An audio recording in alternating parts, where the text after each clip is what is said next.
প্রিয় ছাত্রছাত্রীবৃন্দ, আশা করি সকলেই ভালো আছো। আমার আজকের আলোচ্য বিষয় দশম শ্রেণী গণিত অনুশীলনী 1.2 এর 3 নম্বর থেকে 7 নম্বর পর্যন্ত অঙ্কগুলি।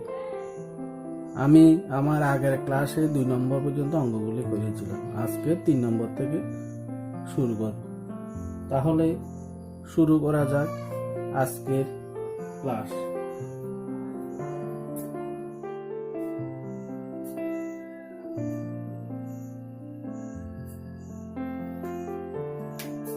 তিনের অঙ্কগুলি মৌলিক উৎপাদকীকরণের সাহায্যে লসাগু গসাগু নির্ণয় করো।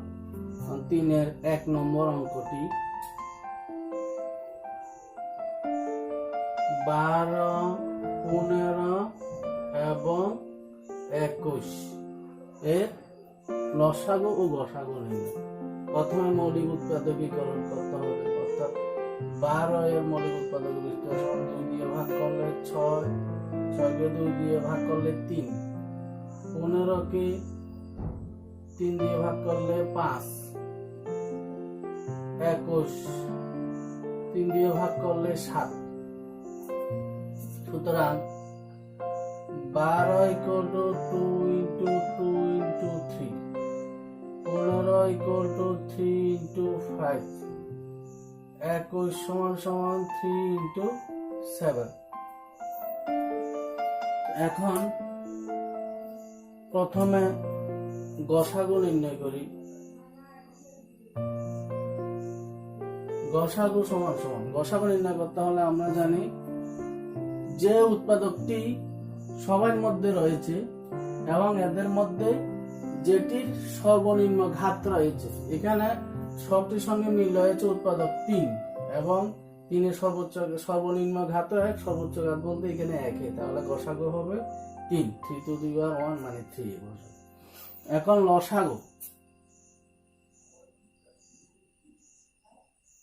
লসাগু নির্ণয় করার সময় যতগুলি সংখ্যার আমরা লসাগু নির্ণয় করব তাদের যে উৎপাদকগুলি রয়েছে এদের মধ্যে সব ধরনের উৎপাদক হবে এবং উৎপাদকের সর্বোচ্চ ঘাত হবে। এখানে প্রথমটিতে দুইটি রয়েছে, 2 স্কয়ার, কিন্তু অপরগুলিতে 2 নেই, তাহলে 2 স্কয়ারে বসবে ইনটু এটা 2 রয়েছে, এখানে 2 স্কয়ার। 3 সবখানে একটাই রয়েছে, তাহলে একটা 3 বসবে। 5 ও একটা রয়েছে, 5 বসবে এবং 7 ও একটা রয়েছে, 7, তাহলে 2 স্কয়ার 4 ইনটু 3 5 15 ইনটু 7, 4 15 60 ইনটু 7, 6 7 42 420।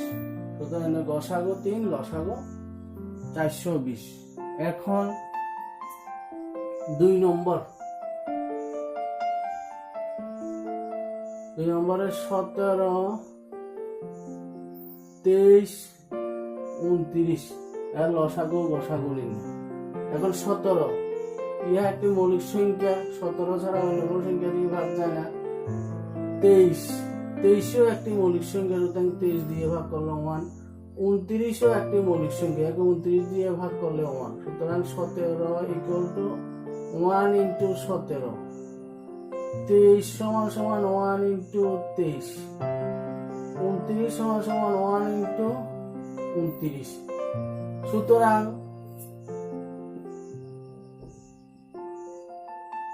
গসাগু সবার মধ্যে একটাই উৎপাদক মিল রয়েছে 1, তো 1 এ বসবে। আর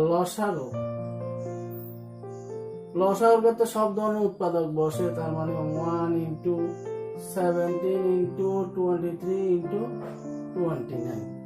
17 মানে 17, 23 × 29 করলে 29 × 23। 3 নং 27, 3 দুগুণে 6, 7 8, 9 দুগুণে 18, 2 দুগুণে 4 1 5, তাহলে 7 8 8 16, 5 আর 1 6, এত ইন্টু 667। এখন 667 কে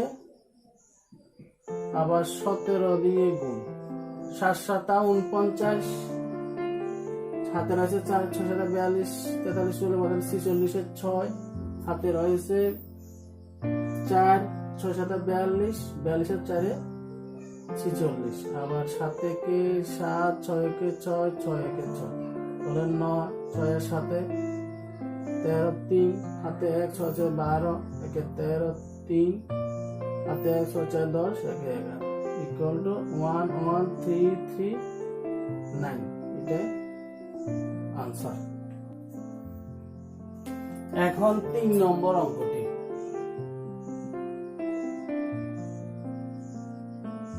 8, 9 এবং 25 এর লসাগু গসাগু।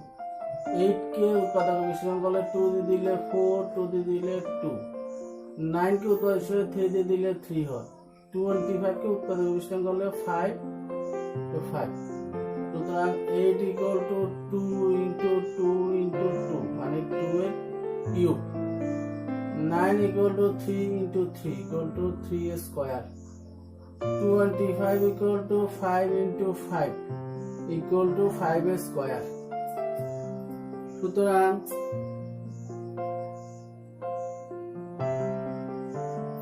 গসাগুর মধ্যে সাধারণ উৎপাদক, এখানে দেখা যাচ্ছে সাধারণ উৎপাদক কোনোটি নেই, তবে আমরা জানি 1 দিয়ে সব সংখ্যা কি ভাগ যায়, সুতরাং 1 সব সংখ্যার সাধারণ উৎপাদক হবে। সুতরাং এখানে গসাগু হলো 1 এবং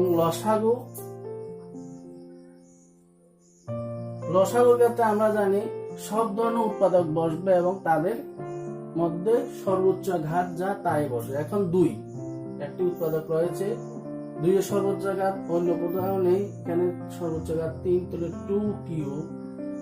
3 শুধু এখানে রয়েছে, 3 স্কয়ার সর্বোচ্চ ঘাত 2 ইন্টু 5 এর সর্বোচ্চ ঘাত এখানে রয়েছে 2, তাহলে 3 দুগুণে 4, 4 দুগুণে 8, 3 3 9, 5 5 25। সুতরাং এখন 25 কে 8 দিয়ে গুণ করলে 5 8 40, 8 দুগুণে 16 17 18 19 20, আবার ইহাকে 9 দিয়ে গুণ করলে 0 0 9 দুগুণে 18 মানে 1 8 0 0। সুতরাং গসাগু 1, লসাগু 1800। এখন 4 নম্বর অঙ্কটি লক্ষ্য করো, এখানে দেওয়া আছে গসাগু 306 657 ইকুয়াল টু 9, মানে কথাটির অর্থ হলো 306 ও 657 এর গসাগু হলো 9, তবে লসাগু 306 ও 657 নির্ণয় করো। মানে এই সংখ্যা দুটি গসাগু দেওয়া আছে 9, তাদের লসাগু নির্ণয় করতে হবে। তাহলে আমরা কিভাবে নির্ণয় করব? গসাগুর সাহায্যে লসাগু নির্ণয় করা যায়। আমরা জানি দুটি সংখ্যার গুণফল তাদের লসাগু গসাগুর গুণফলের সমান।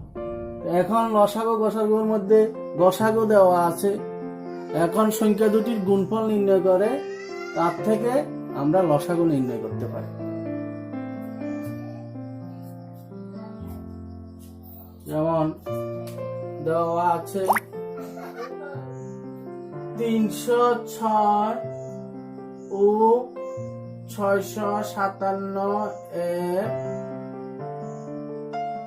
গসাগু সমান সমান 9। এখন আমরা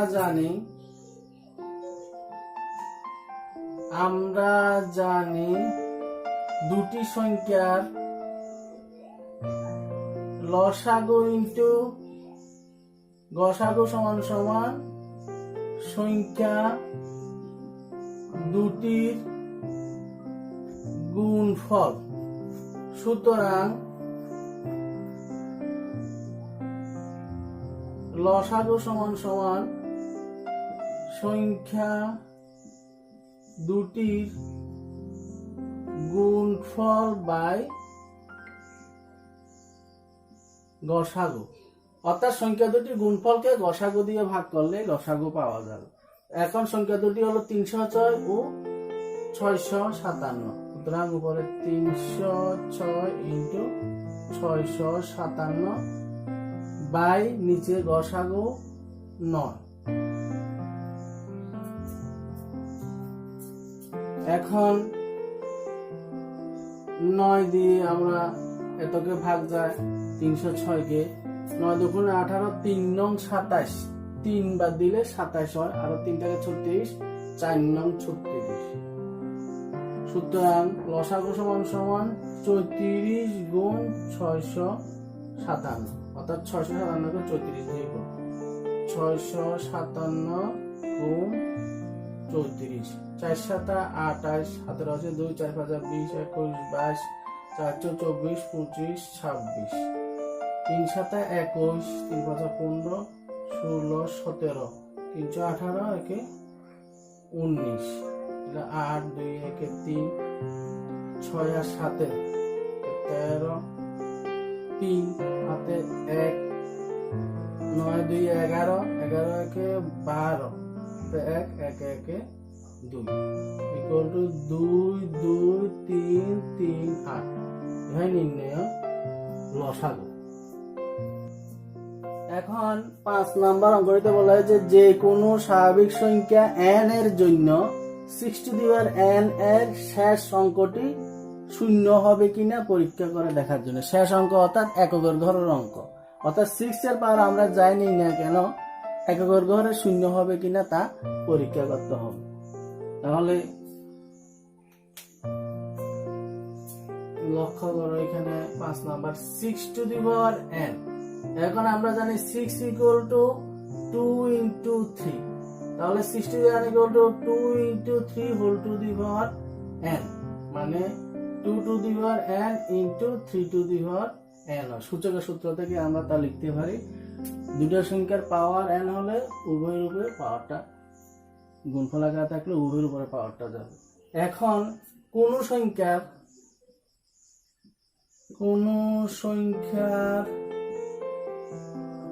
এককের ঘরে শূন্য হলে সংখ্যাটি 2 এবং 5 দ্বারা বিভাজ্য হয়।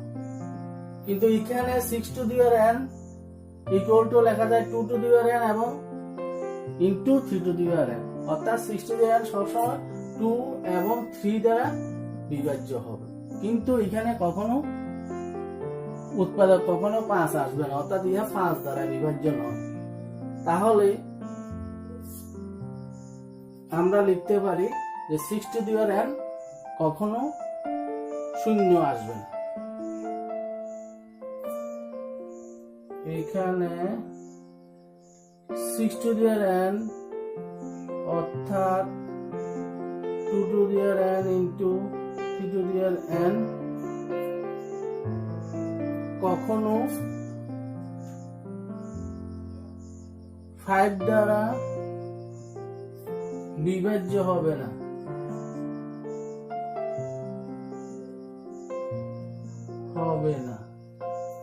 সুতরাং 6 এর এককের অঙ্ক অর্থাৎ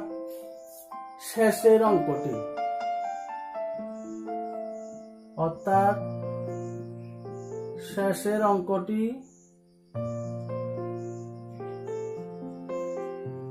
কখনো শূন্য হবে না।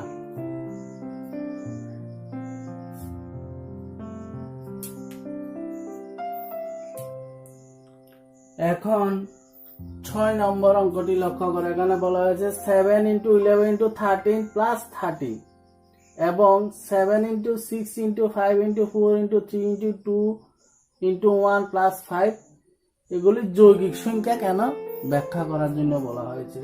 তাহলে প্রথম সংখ্যাটি লিখছি 7 ইন্টু 11 ইন্টু 13 প্লাস 13, এখানে উভয় ক্ষেত্রে 13 মিল হয়েছে, সুতরাং আমরা 13 কে কমন আকারে লিখতে পারি। 13 কমন নিলে 7 ইন্টু 11 প্লাস 1, অর্থাৎ 13 equal to 77 plus 1 equal to 13 into 78। এখন আমরা জানি যৌগিক সংখ্যার উৎপাদকের সংখ্যা 2 এর থেকে বেশি আসে। এখানে এই সংখ্যাটির উৎপাদক 13 ইন্টু এত, আবার পুরো সংখ্যাটি এই ইহার উৎপাদক এবং ইহার উৎপাদক একও রয়েছে, সুতরাং ইহার একের বেশি উৎপাদক রয়েছে। আমরা জানি যে কোনো সংখ্যাকে সেই সংখ্যা দিয়ে ভাগ যায়, সুতরাং এই সংখ্যাটিকে এই সংখ্যাটি দিয়ে বিভাজ্য হবে, আবার 1 দিয়েও বিভাজ্য হবে, আবার 13 দিয়েও বিভাজ্য হবে, 78 দিয়েও বিভাজ্য হবে। সুতরাং উপরের সংখ্যাটির উৎপাদকগুলি 13, 78, 1ও হবে এবং সেই সংখ্যাটিও হবে, এত হবে। অর্থাৎ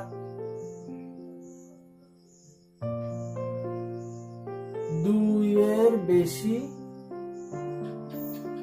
উৎপাদক রয়েছে। এবং কোন সংখ্যার 2 এর বেশি উৎপাদক থাকলে ইহাকে যৌগিক সংখ্যা বলা হয়। সুতরাং 7 ইন্টু 11 ইন্টু 13 প্লাস 13 একটি যৌগিক সংখ্যা হবে। এখন দ্বিতীয় অংশটি লক্ষ্য করো। দ্বিতীয় সংখ্যাটি এখানে লেখা আছে 7 into 6 into 5 into 4 into 3 into 2 into 1 plus 5। এখানে দুইটি অংশ রয়েছে, দুইটি পদ, রাশিটির দুটি পদ রয়েছে, এত প্লাস এত। দুটি পদের মধ্যে 5 কমন আকারে লেখা যায়, তাহলে থাকে 7 into 6 into 4 into 3 into 2 into 1 plus এখানে 5 কমন গেলে 1 হবে, অর্থাৎ 5 ইন্টু x। এখানে x equal to 7 into 6 into 4 into 3 into 2 into 1 plus 1. x এর মান। সুতরাং এই সমগ্র সংখ্যাটিকে আবার সেই সংখ্যা দিয়েও ভাগ যায়, 1 দিয়েও ভাগ যাবে, 5 দিয়েও ভাগ যাবে, x দিয়েও ভাগ যাবে। সুতরাং প্রদত্ত সংখ্যাটির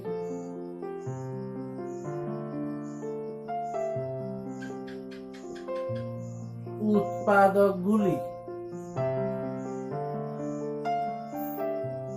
হবে 1, 5, x, অর্থাৎ এই মানটি, এবং সঙ্গে সমগ্র সংখ্যাটি 7 into 6 into 5 into 4 into 3 into 2 into 1 plus 5। সুতরাং এখানে 4টি উৎপাদক রয়েছে, কমপক্ষে 4টি উৎপাদক রয়েছে। এখান থেকে আরো উৎপাদক আসতে পারে, কিন্তু কমপক্ষে এখানে 4টি উৎপাদক রয়েছে। সুতরাং প্রদত্ত সংখ্যাটির উৎপাদকের সংখ্যা 2 এর বেশি হয়, তাই ইহা একটি যৌগিক সংখ্যা হবে। ইহা একটি যৌগিক সংখ্যা হবে।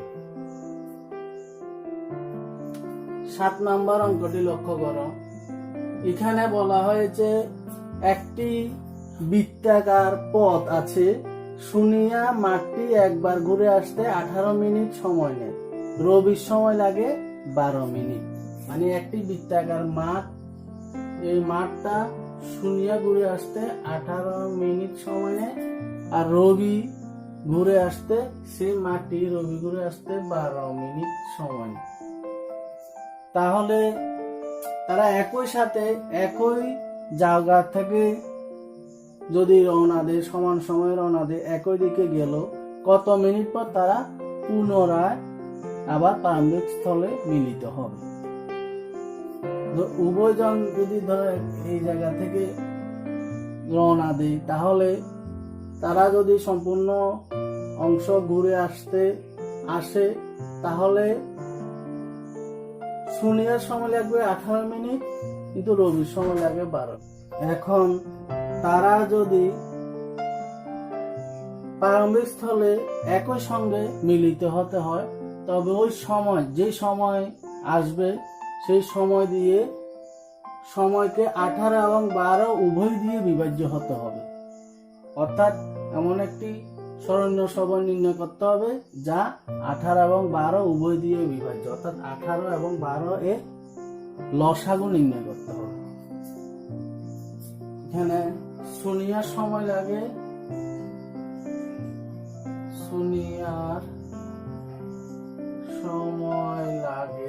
সমান 18 মিনিট, আর রবির সময় লাগে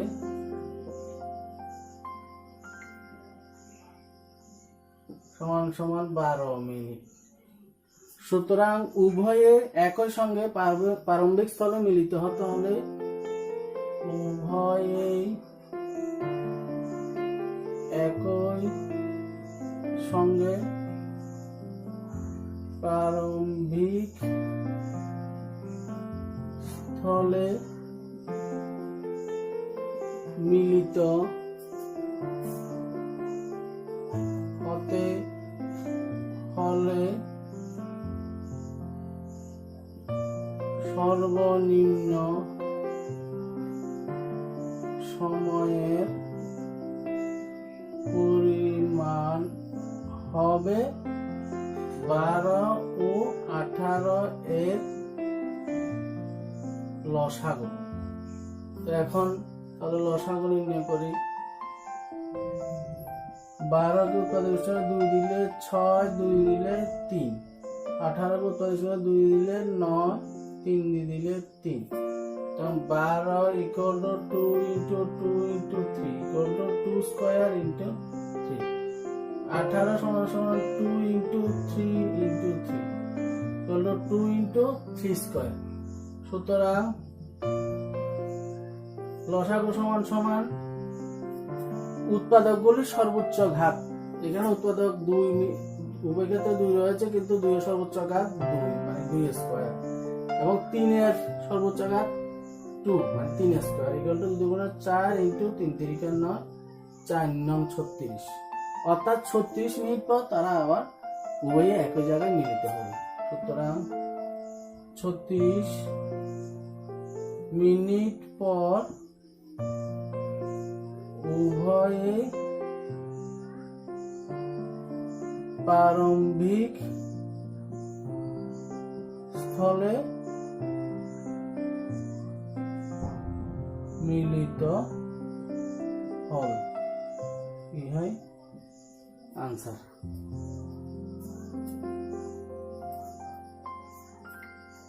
আজ এই পর্যন্তই। আশা করি তোমরা অঙ্কগুলি ভালোভাবে বুঝতে পেরেছ। পরবর্তী অধ্যায়ের অঙ্কগুলি নিয়ে আবার দেখা হবে। ধন্যবাদ সবাইকে।